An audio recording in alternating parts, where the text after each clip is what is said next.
great and wonderful fellow freedom fighters and lovers of freedom, my awesome returning subscribers and those who are watching without subscriptions. You guys are the best. I can only ask you to go ahead and smack the red button, click the notification bell so whenever we upload you'll be able to get notified. On this very particular video, you are going to hear our leader Nnamdi Kanu that no matter what the world or no matter what the enemies of Biafra restorations are doing, we are not going to back down. We are fanatical about Biafra restoration and we are ready to do everything humanly possible with the help of Elohim. I want you to listen. And we are not going to stop. I want the world to understand me very clearly. We are not going to stop. It doesn't matter what it takes. It doesn't matter how many lives they extinguish. It doesn't matter the genocidal tendencies they bring with them into our land. We are not going to stop. Everybody listening, everybody watching, everybody remotely interested in justice and peace must understand this. Our destination is freedom, and that very place we're heading to is Biafra. And nobody, no soul on this earth can stop us. Instead of Biafra not to come, we all perish. I want our adversaries, our enemies to understand this very, very clearly. We are not going to retreat, not one iota, not 1 inch, because Biafra must come. Because the hatred have continued to this very day. As I'm speaking and addressing all of you right now, they are still arresting, extrajudicially murdering people in our land, people who are alien to our culture, our way of life, our tradition. They are in our land directing their people to slaughter, to kill without mercy.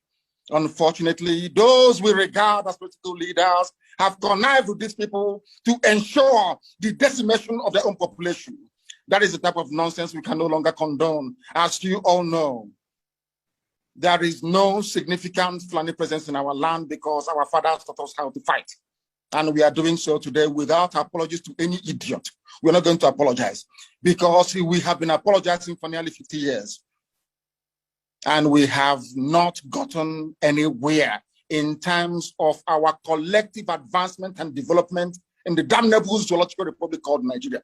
That is why we must continue what we're doing. And that is why anybody who is remotely interested in the affairs of our people must understand this, that we are determined. Doubly determined. 50 years, or should I say 54 years, is a very long time, and 51 years since the end of the war. But now that we have come, or should I say now that God Almighty in heaven has determined that we should come, we are not going to relent. We are not going to do anything whatsoever to jeopardize the sanctity and the holiness of this very mission. We love our people. We love every ethnic nationality that makes up Nigeria as it is presently constituted. We have no hatred towards anybody. We love peace. We love life. We love the progress of other people, but we are in a country where people hate us for no reason, where people despise us for no reason, and we can no longer go on apologizing. And Nigeria as a state, the entire Africa as a continent must acknowledge. The same way they acknowledge the genocide in Rwanda, they must rise up to acknowledge the genocide in Biafra land, or else there will be no peace nor development in the whole of Africa. And I'm not saying it apologetically. I am stating a fact that ought to be forcefully demanded for. And Biafra itself must be restored for those who have come before us, for their sacrifice, for their courage, for their gallantry and their bravery. It is a very good thing today that one of the co-hosts here is our brother Dele, a man that I cherish and I appreciate very much. And also the very excellent work that Mazi is doing. But let us make this thing very, very clear. We are wronged by the Nigerian state, by every ethnic group in Nigeria. I know that my good friend and brother, Obadiah Mailafia, rang me and apologized a while ago for the role that they played in the massacre of Biafran people, the role that they played in aiding and abating a very unlawful invasion of Biafra land, because all Ojukwu asked for was restructuring. The same thing we're arguing for today. Ojukwu went to Aburi to argue for restructuring.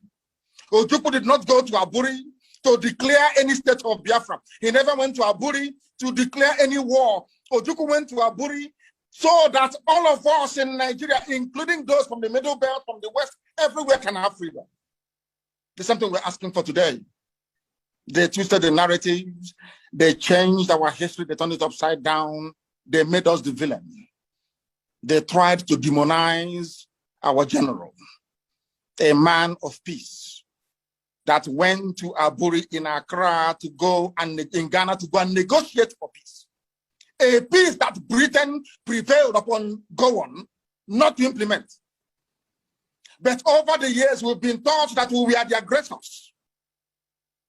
Such nonsense can no longer hold, it can no longer obtain, and that is why, as I said earlier, unapologetically, we are pursuing the freedom of Biafra, and nobody can stop us.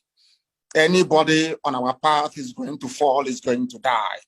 Instead of Biafra not to come, every living organism in Nigeria will die, I swear to God Almighty in heaven, because we are not going back.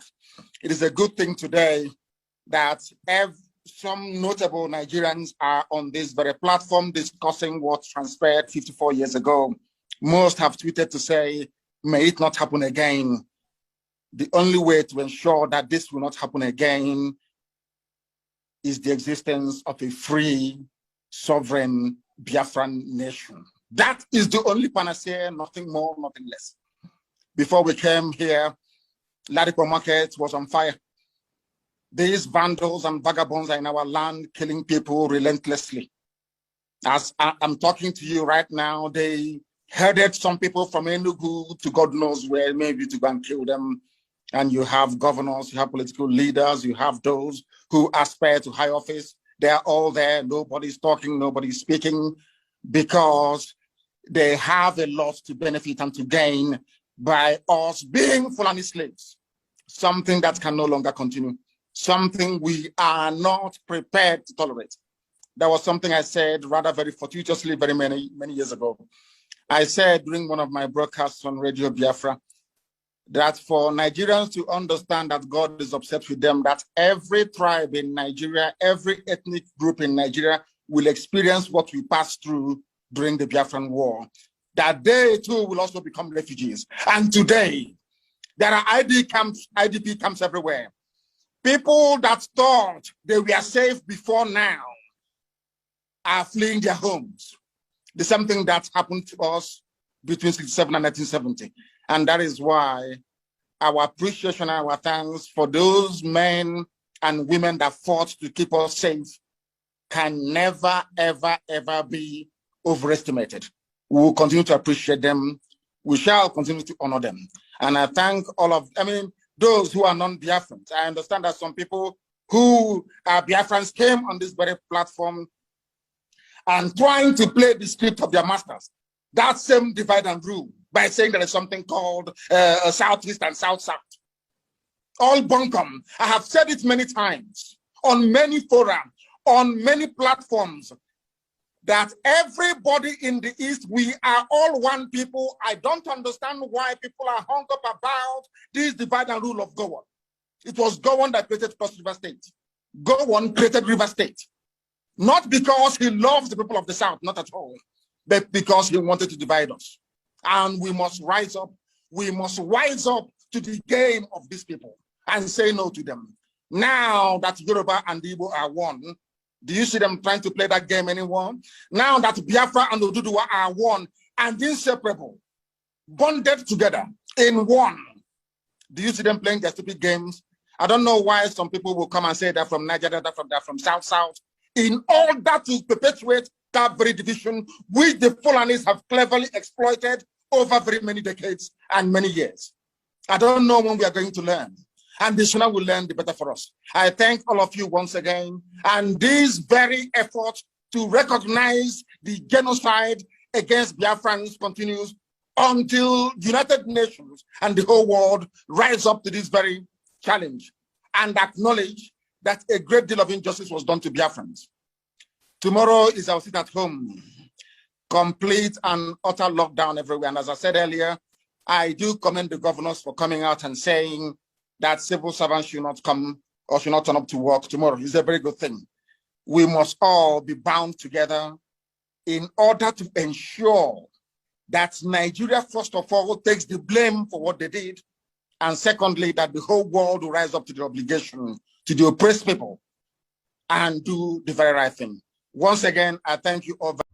Thank you for watching. If the video interests you, please share.